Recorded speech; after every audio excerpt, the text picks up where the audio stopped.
head back to the voicemail of Truth and Reason.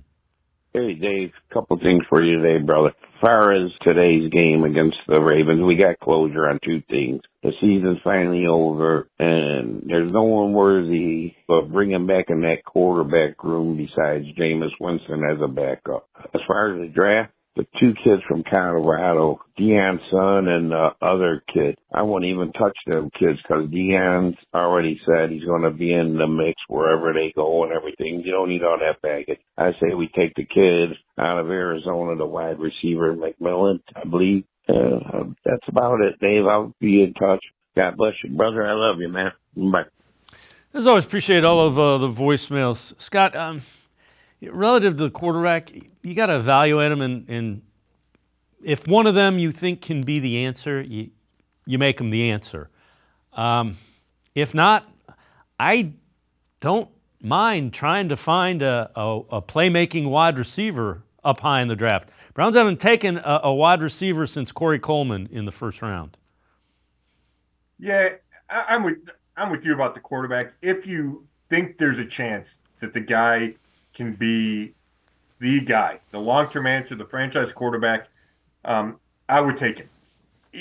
Even if you're not 100% sure, right? If it's not a Peyton Manning or Andrew Luck or whoever that guy is, even if you have some questions, but you think this guy has special talent, I say you take a chance on it. You don't draft in the top 2 or 3 very often.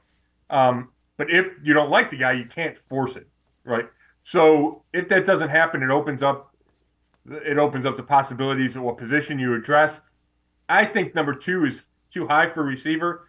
And maybe that's just me. I know Calvin Johnson was number 2.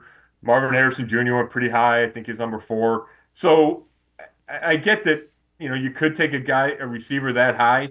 But I don't know, it just feels a little lower to me. Like, that just feels a touch too high for me for a receiver. And I actually wouldn't put receiver that high on the Browns' list of needs.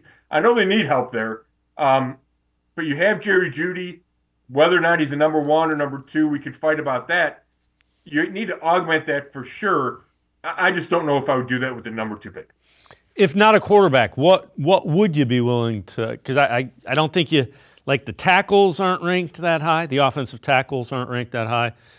It's not going to be a running back. What position would be worthy of a second pick, you think?